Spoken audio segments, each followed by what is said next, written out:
반갑습니다. 이번 시간에는 지난 시간에 이어서 벨로시티 세츄레이션 현상이 발생하는 드레인 근처의 영역에 대해서 우리가 쿼지 2D 모델을 간단하게 만들어보고, 이 쿼지 2D 모델로부터 포텐셜, 일렉트릭 필드, 그리고 인버전 차지에 대한 정보를 한번 얻어내 보도록 하겠습니다. 이러한 쿼지 2D 모델로부터 우리가 학부 때 배웠던 핀치 오프에 대한 개념 없이도 드레인 커런트가 세츄레이션 되는 이유를 정확하게 물리적으로 설명할 수 있게 되겠습니다. 이번 시간에 만들려고 하는 모델은 앞에 디블 강의에서 만들었던 모델과 그 과정은 매우 유사합니다. 단 다른 점은 우리가 디블 현상에 대해서 모델을 만들 때는 채널 전체에 대한 서페이스 포텐셜 모델을 만들었었습니다. 하지만 이번 시간에 만들고자 하는 것은요, 이 드레인 근처에서 벨로시티 세츄레이션이 발생하는 영역에 대해서 포텐셜과 일렉트릭 필드에 대한 모델을 만들려고 하고 있습니다. 왜냐하면은 이 벨로시티 세츄레이션이 발생하지 않는 이 채널 영역은 우리가 지금 관심 있는 상황이 아니기 때문에 이 드레인 근처에서 발생하는 상황을 기술할 수 있는 모델을 만들고자 하는 것이 이번 시간의 목표가 되겠고요. 우리가 디블 모델을 만들 때도 이미 이야기하였듯이 포화송 이퀘이션만 풀면은 사실 정확한 해석을 모두 다 할 수 있습니다. 따라서 이번 시간에도 디블 때와 마찬가지로 이 포화송 이퀘이션을 이 드레인 근처에 대해서 풀어주게 될 텐데, 이렇게 위치 변수가 두 개가 나오게 될 것입니다. X 그리고 Y가 나올 텐데, 우리가 이 두 개의 변수를 전부 다 고려해서 미분 방정식을 풀어줄 수가 없기 때문에, 이러한 편미분 방정식은 매우 복잡하기 때문에 우리가 적절한 가정을 통해서 단 하나의 위치 변수, 즉 X축만에 대한 미분 방정식이 나올 수 있도록 수식을 단순화시킬 예정입니다. 그렇다면 본격적으로 우리가 모델링하는 상황에 대해서 변수들을 정의해 보도록 하겠습니다. 먼저 이 위치축으로서 이 가로 방향을 우리가 X축, 그리고 세로 방향을 Y축으로 정의하도록 하겠고요. 이 지점을 우리가 X는 0인 지점으로 정의하도록 하겠습니다. 이 X가 0인 지점의 의미는요, 이 위치에서 X방향의 일렉트릭 필드의 세기가 우리가 지난 시간에 다루었던 이 셋이, 즉 벨로시티가 세츄레이션이 일어나는 일렉트릭 필드의 세기를 가지는 지점을 X를 0으로 정의를 하도록 하겠고요. 그 다음에 Y가 0인 지점은 이 옥사이드와 실리콘 사이의 경계면을 우리가 Y가 0인 지점으로 정의하겠고, 이 아래쪽으로 갈수록 Y가 양의 방향으로 커지는 방향으로 정의하도록 하겠습니다. 따라서 이 지점에서의, 즉 X가 0인 지점에서의 일렉트릭 필드의 세기가 이 셋이 되는 것이고요.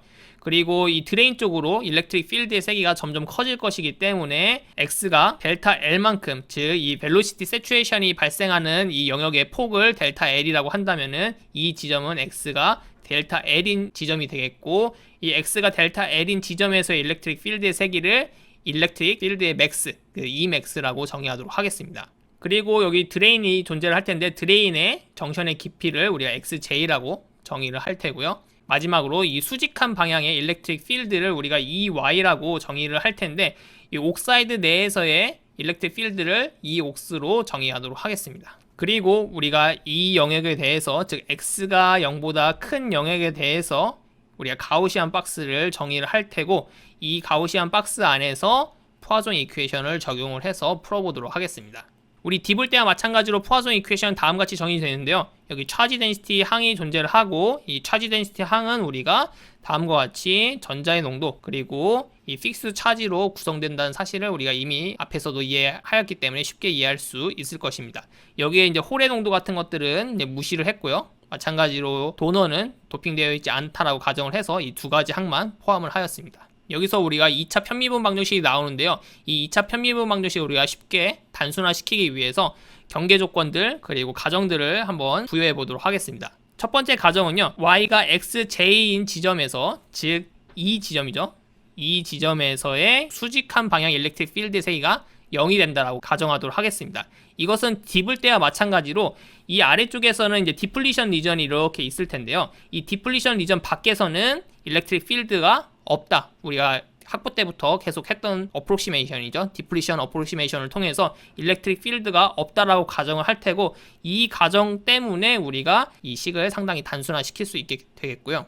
버티컬 일렉트릭 필드를 우리가 컨스턴트라고 가정을 할 것입니다. 즉 이 가우시안 박스 내에서 일렉트릭 필드가 수직한 방향으로 존재할 텐데, 이 수직한 일렉트릭 필드는 일정하다, 즉 Y에 따라서 달라지는 값이 아니라 일정한 일렉트릭 필드의 세기를 가진다라고 가정을 하면은, 또한 우리가 2차원에 대해서, 즉 Y축에 대해서 적분을 하지 않아도 되기 때문에 식이 단순화될 수 있게 되겠습니다.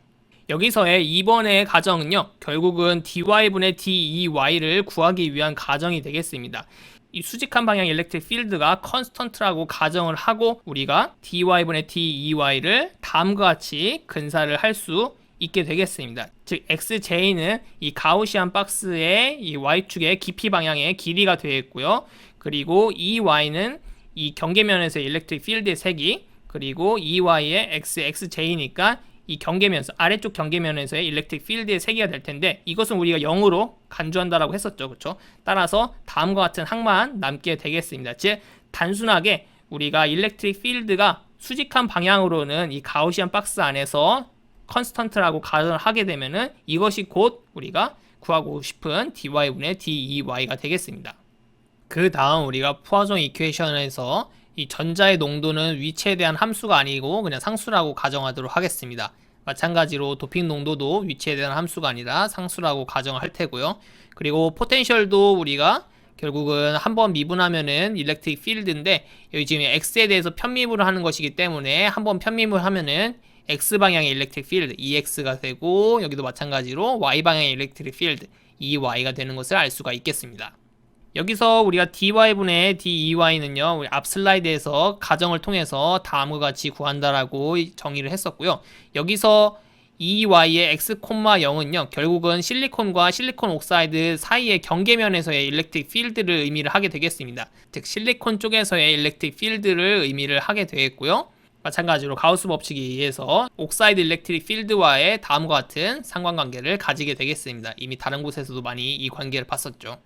그 다음은 모스 캐패시터에서 많이 봤던 식인데 살짝 다릅니다. 즉 이미 채널이 만들어진 상황이기 때문에 게이트 전압에서 채널 포텐셜을 뺀 이펙티브하게 걸린 수직한 방향의 전압에 의해서 이 채널이 형성되었다. 이 부분이 이제 VT죠. 그렇죠? 그래서 VT가 게이트 전압, 채널 포텐셜 사이에 다음과 같은 관계를 가지게 되겠습니다. 따라서 VOX에 대한 식을 정리를 하면은 다음과 같이 정리가 될 테고 이것이 바로 EOX에 대한 항으로 표현이 될 수가 있겠습니다. 따라서 이 부분은 지금 이 항으로 우리가 근사를 했고 여기 부분 있죠. 그쵸? 이 부분이 바로 다음과 같이 이것으로 표현이 될 수 있겠고 여기에 또 EOX를 구해내었죠. 그래서 이런 식으로 쭉 정리를 해서 식을 정리해 보면은 포화종 이퀘이션이 다음과 같이 정리가 될 수 있겠습니다. 결국은 위치 변수 하나 X에 대한 미분 방정식으로 표현이 된다는 사실을 우리가 이해할 수 있게 되겠습니다. 이어서 수식 전개를 조금 더 해보도록 하겠습니다. X가 0인 지점은 바로 이 지점인데요. X가 0인 지점에서의 채널 포텐셜은 당연히 이제 VD 셋으로 정의를 할 수가 있겠습니다. 그리고 X가 델타 L인 이 드레인 경계면에서는요, 그 채널 포텐셜이 당연히 우리가 가해주는 드레인 전압이 될 것입니다. 다시 돌아와서요. 결국은 X가 0인 지점에서의 채널 포텐셜이 VD 셋이니까 우리가 앞에서 EOX를 정의를 했을 때 X가 0인 지점에 대해서는 그때 채널 포텐셜이 VD 셋이 된다는 사실을 정의할 수 있겠고요. 그 다음 우리가 옥사이드에 걸리는 포텐셜은 우리가 모스 캐패시터부터 다음과 같이 정의를 했었습니다. 여기서 실리콘 쪽에 모이는 차지는 지금 현재 전자와 픽스 차지가 있고 깊이가 XJ니까 다음과 같이 표현을 할 수가 있겠죠.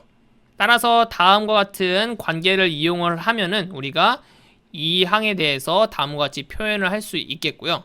지금 우리가 구하고 싶은 항은 이 항이 되겠습니다. 즉 위에 분자를 구했고 이것을 입실론 S로 나눈 값이니까 지금 이 값을 우리가 구하고자 하고 이것이 바로 이것을 이제 입실론 S로 나눈 값이 될 테고요. 여기서 분자를 보시면은 VOX는 옥사이드의 일렉트릭 필드 곱하기 TOX가 될 테고 이 COX는요. COX는 TOX분의 입실론 OX가 되겠죠. 따라서 TOX는 이렇게 약분이 될 테고 EOX는 여기서 가져오면 되겠고 EOX와 입실론 S는 서로 3배 정도 차이가 나죠. 따라서 이렇게 3이라는 항이 들어가게 되면서 다음과 같이 표현이 될 수가 있겠습니다. 조금 복잡했지만 어쨌거나 이 정리 과정을 거쳐서 앞에서의 포화종 이퀘이션의 이 우변을요 다음과 같이 유도한 식으로 바꿔낼 수 있겠고 이 식은 잘 보시면은 원래 있던 좌변과 많은 부분들이 일치를 하는 것을 볼 수가 있습니다. 그래서 서로 다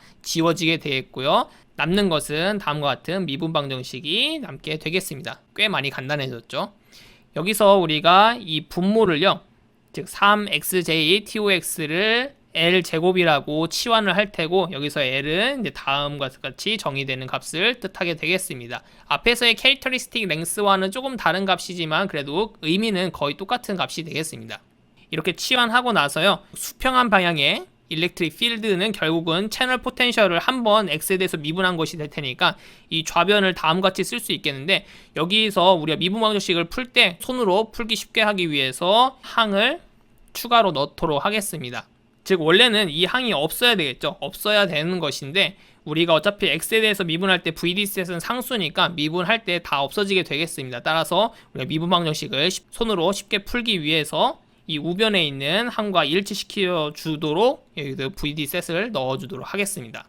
그럼 다음과 같이 우리가 또 식을 바꿀 수 있겠고, x에 대한 2차 미분 방정식이 나오게 되겠고, 우리가 이걸 풀면은 채널 포텐셜에 대한 정보를 얻어낼 수가 있게 되겠습니다. 공업수학 시간에 다들 미분 방정식 푸는 방법은 다들 배워보셨을 거라 생각합니다. 따라서 우리가 앞에 미분 방정식을 풀게 되면은 다음과 같이 일반해를 얻을 수 있게 되겠고요. 여기에 우리가 경계 조건을 대입을 하면은 우리가 A, B 개수들을 구해낼 수가 있게 되겠습니다. 첫 번째, 우리가 채널 포텐셜이 x가 0인 지점에서는 우리가 VD셋이라고 정의를 하게 되면요, x가 0을 대입을 하면은 개수 b가 0이 되어야 된다는 사실을 우리가 알 수 있게 되겠습니다. 그 다음 채널 포텐셜을 한번 미분하면은 x방향의 일렉트릭 필드가 되겠고, 그리고 이것이 바로 이 사인 하이퍼볼릭 펑션을 한번 미분하니까 코사인 하이퍼볼릭 펑션이 되는데요, 여기서 x가 0인 지점에서의 일렉트릭 필드의 세기를 우리가 2셋으로 또 정의를 했었으니까 이 사실을 이용을 하면은 개수 a도 다음과 같이 결정이 되겠습니다. 따라서 개수 A, B 전부 다 구했으니까 최종적으로 채널 포텐셜은 다음과 같은 식으로 결정이 된다는 사실을 우리가 알 수 있겠습니다. 이 채널 포텐셜은 어디서요? 드레인 근처, 즉 벨로시티 세츄레이션이 발생하는 드레인 근처에서의 채널 포텐셜에 대한 수식을 유도한 것이 되겠습니다. 유도한 수식으로부터 몇 가지 정보를 얻어내 보도록 하겠습니다. 먼저 우리가 채널 포텐셜이 x가 델타 L인 지점, 즉 드레인 경계면에서 VD가 된다는 사실을 이용을 하면요, 결국 이 채널 포텐셜 값이 VD가 되고 그때 X 값이 델타 L이니까 이 관계를 이용해서 우리가 델타 L에 대한 수식을 유도할 수 있게 되겠습니다. 그 다음 우리가 채널 포텐셜을 한번 미분하면은 일렉트릭 필드가 될 테고요, 그 식은 다음과 같이 결정됩니다.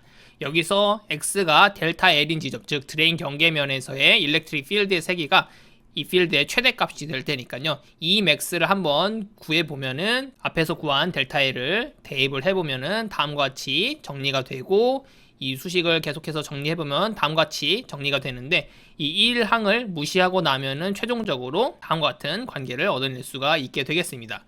잘 보시면은 VD와 VD셋은 어떻게 보면 거의 상수이죠. 따라서 일렉트릭 필드의 맥시멈 값은 이 L에 반비례한다는 사실을 알 수가 있겠습니다. 따라서 우리가 유도한 쿼지 2D 모델을 통해서 알아낸 사실을 종합해보면요, 채널 일렉트릭 필드, 즉 수평한 방향의 일렉트릭 필드의 세기는 드레인에 다가갈수록 익스포넨셜하게 증가한다는 사실을 알 수가 있겠습니다. 즉 이 일렉트릭 필드의 식이 다음과 같이 주어지는데, 이 코사인 하이퍼볼릭 펑션이 결국 익스포넨셜 함수의 조합이죠. 따라서 드레인 쪽으로 다가갈수록 일렉트릭 필드의 세기가 급격하게 증가한다는 사실을 우리가 하나 알 수 있겠고요, 수평한 방향의 일렉트릭 필드의 세기의 최대값은 L에 반비례한다는 사실을 알 수 있겠고, 이 L은 XJ 정션 뎁스와 옥사이드 두께의 함수로 표현되는 값이 되겠습니다.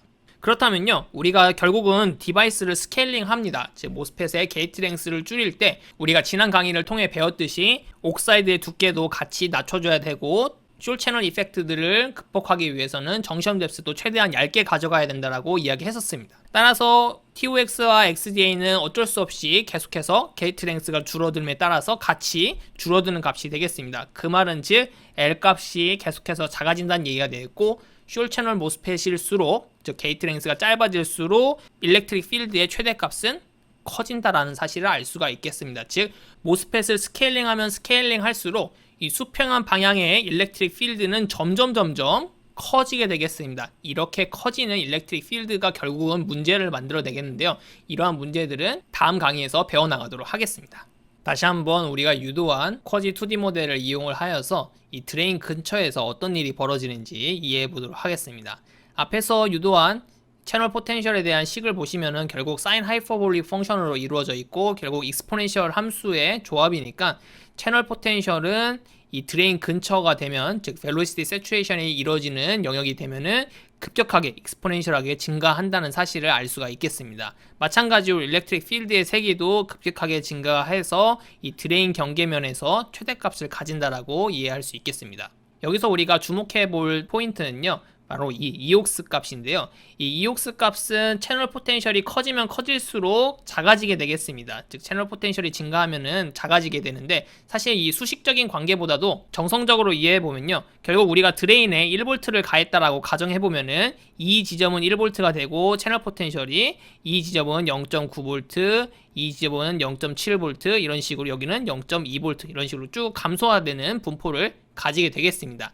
따라서 결국 이 수직한 방향의 포텐셜은요. 게이트 전압 3V라고 할까요? 3V 빼기 채널 포텐셜 1개 이 수직한 방향으로의 일렉트릭 필드의 세기를 결정하게 되겠습니다. 따라서 채널 포텐셜이 낮은 곳에서는 수직한 방향의 일렉트릭 필드 즉 EOX가 클 수밖에 없겠고 점점 채널 포텐셜이 드레인 쪽으로 갈수록 커지기 때문에 이 크기가 급격하게 작아지게 되겠습니다. 즉 EOX 값이 점점 작아지는 값을 가지게 될 텐데요. 결국은 우리가 모스 캐패시터를 생각했을 때 이 게이트 쪽에서 오는 일렉트릭 필드의 세기에 의해서 채널이 형성이 되는데 점점 이 수직한 방향의 일렉트릭 필드의 세기가 익스포넨셜하게 감소를 하게 되겠습니다. 즉 이 수직한 방향의 일렉트릭 필드에 의해서 형성되는 Q 인벌전, 즉 인벌전 차지도 익스포넨셜하게 감소된다는 사실을 우리가 알 수가 있겠죠. 즉 다시 한번 요약을 하면요. 결국은 드레인 커런트라는 것은 인벌전 차지의 양에 의해서 결정이 됩니다. 이거는 우리가 이미 배운 사실이 되겠고요. 그리고 또 하나 방금 우리가 알아낸 사실은 옥사이드의 일렉트릭 필드의 세기, 즉 수직한 방향의 일렉트릭 필드의 세기는 채널 포텐셜이 커지면 커질수록 감소를 하게 됩니다. 즉 여기서의 수직한 방향의 일렉트릭 필드의 세기는 작고 점점 커지게 되겠습니다. 그 말은 인벌전 차지는 이 수직한 일렉트릭 필드에 의해서 결정이 되기 때문에 점점 Q 인벌전의 값이 드레인 쪽으로 갈수록 양이 작아진다라고 이해할 수 있겠습니다. 하지만 우리가 이미 알고 있듯이 드레인 커런트는 일정한 값을 가집니다. 따라서 드레인 커런트가 일정하다는 얘기는 Q 인벌전 값도 일정하다는 얘기가 되겠습니다. 뭔가 좀 모순이 발생하죠. 그쵸? Q 인벌전 값은 수직한 방향 일렉트릭 필드의 세기가 점점 작아지면서 작아져야 하는데 드레인 커런트 값이 일정하다는 얘기는 Q 인벌전 값이 일정하게 유지가 된다는 뜻이 되겠습니다. 이 모순을 해결할 수 있는 설명은요. 바로 이렇게 감소된 이옥스 값을 수평한 방향의 일렉트릭 필드가 증가되면서 보상해주기 때문에 Q 인벌전이 결과적으로 일정하게 유지가 될 수 있겠습니다. 아래 그림을 보시면 조금 더 이해하기 쉬운데요. 옥사이드가 만들어내는 Q 인벌전 값은 이 드레인 근처의 영역에 오면은 점점 감소를 하게 되겠습니다. 지금 빨간색으로 색칠한 것 같이 다음과 같이 감소를 하게 되겠습니다. 하지만 이 드레인 쪽으로 갈수록 수평한 방향의 일렉트릭 필드의 세기가 익스포넨셜하게 증가되고 그 말은 결국은 이 수평한 방향의 일렉트릭 필드에 의해서 Q 인벌전이 형성이 된다는 뜻이 되겠습니다. 그렇게 이 수평한 방향의 채널 필드라고 적혀 있는데요. 수평한 방향의 일렉트릭 필드에 의해서 형성된 Q 인벌전 차지가 다음과 같이 증가를 하게 되겠습니다. 결과적으로 이 두 개의 차지 성분이 합쳐져서 전체 Q 인벌전은 일정한 값을 유지를 할 수 있게 되겠습니다. 그 커브가 바로 지금 이 Q 인벌전에 대한 커브가 되겠습니다. 따라서 결과적으로요. 인벌전 차지의 양이 일정하게 유지가 되고 또한 우리가 지난 시간에 배웠듯이 이 구간에서는 지금 전자의 속도가 일정하게 세츄레이션 되는 구간이 되겠습니다. 따라서 전체 드레인 커런트가 일정하게 유지가 될 수 있겠습니다. 즉 세츄레이션 된 드레인 커런트를 나타내게 되겠습니다. 이 사실은 우리가 지난 시간에도 이야기하였듯이 핀치오프 영역을 전혀 설명하지 않고도 드레인 커런트가 왜 세츄레이션 되는지를 설명할 수 있게 해줍니다. 즉 우리가 학부 때 채널이 드레인 근처에서 끊긴다라고 설명을 할 때는 그때는 Q 인버전이 완전히 없어지는 것처럼 설명을 하기 때문에 여러분들이 매우 혼란스럽게 이해를 할 수밖에 없는데요. 실제로는 전혀 그런 영역이 발생하지 않습니다. 즉 핀치오프 영역이라는 것은 발생하지 않고 이렇게 Q 인버전 값이 드레인 근처에서는 일정하게 유지가 됩니다. 그리고 나서 전자의 속도가 거의 일정하게 유지가 되고 있는 구간이기 때문에 최종적으로 세츄레이션된 드레인 커런트의 모습을 우리가 관측할 수 있게 되겠습니다. 즉 우리가 학부 때 배웠던 핀치오프에 대한 개념은 잘못된 개념입니다. 드레인 영역 근처에서 핀치오프 영역이라는 것은 발생하지 않고 그것과는 반대로 전자의 속도가 지난 시간에 배운 것 같이 세츄레이션 되고 그리고 드레인 필드, 즉 수평한 방향의 필드에 의해서 수직한 방향의 필드가 약해지는 것을 보상해주기 때문에 전체적으로 Q 인버전 값이 일정하게 유지가 되어서 드레인 커런트가 세츄레이션 되는 것처럼 관측되는 것입니다. 즉 드레인 전압이 높아졌을 때 왜 드레인 커런트가 세츄레이션 되는지를 설명할 수 있게 되겠습니다.